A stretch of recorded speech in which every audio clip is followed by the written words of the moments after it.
Good afternoon. This afternoon at approximately 2:40 p.m, a violent extremist undertook a terrorist attack on innocent New Zealanders in the Lynn Countdown in Auckland. This afternoon I want to share what we know about this event, but also what we know about the terrorist. But first I want to acknowledge the 6 innocent people who have been attacked. 3, I understand, are seriously injured. This was a violent attack. It was senseless, and I am so sorry it happened. The attack began at 2:40 p.m. and was undertaken by an individual who was a known threat to New Zealand. The individual was under constant monitoring, and it was the police surveillance team and special tactics group who were part of that monitoring and surveillance that shot and killed him within, I'm told, the space of roughly 60 seconds of the attack starting. For the detail of the events today, I will pass to Commissioner Andrew Costa to provide detail of the Special Tactics Group operation. I'll then say more of what we know about the terrorist and the government's efforts to protect New Zealanders from him. Thank you, Prime Minister. As the Prime Minister has said, this individual was under heavy surveillance as a consequence of concerns about his ideology. Today, he travelled from where he lived in Gleneden to the Countdown in New Lynn, as he had done before. He was closely watched by surveillance teams and a tactical team to monitor his actions and behaviour. He entered the store as he had done before. He obtained a knife from within the store.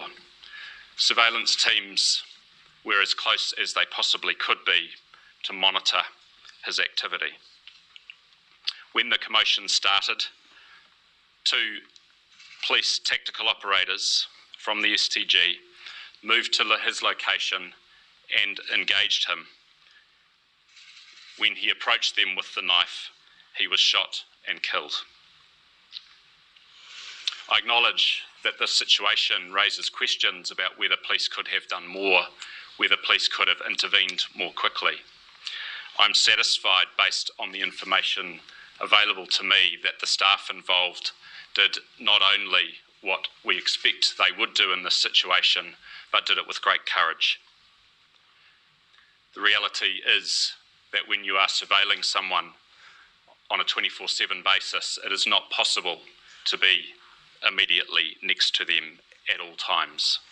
The staff intervened as quickly as they could, and they prevented further injury in what was a terrifying situation.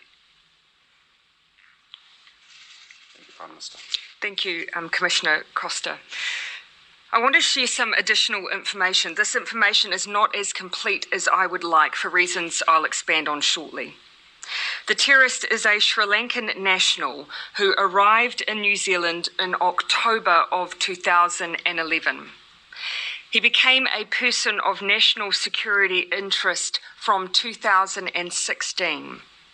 The detailed reasons he is known to the agencies is the subject of suppression orders made by the court.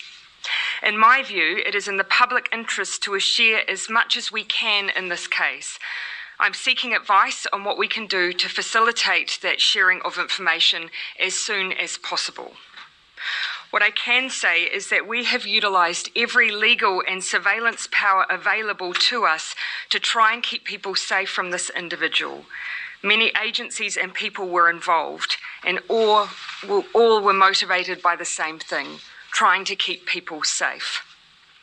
I know there will be many questions about this case, and we need to confront and address each and every one of them.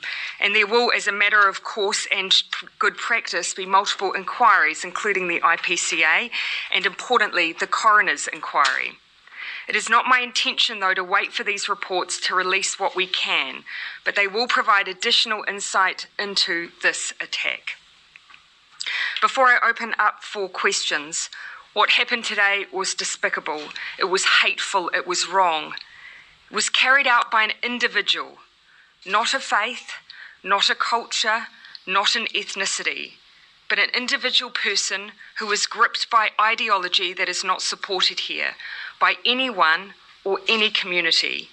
He alone carries the responsibility for these acts. Let that be where the judgment falls. Jessica, then Toba. Police Commissioner mentioned that the officers prevented more happening. Maybe this is better for the Police Commissioner. What was planned? Can you give us a scale of what the person was planning to do?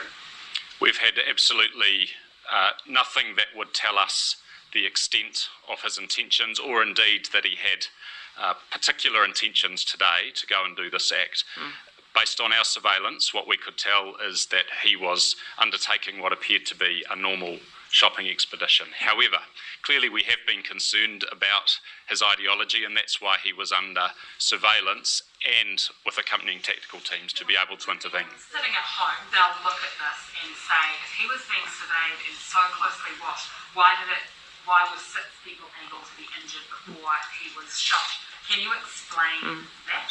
This individual is very surveillance conscious, and surveillance teams working with an offender over an extended period of weeks need to maintain sufficient distance for that surveillance to be effective.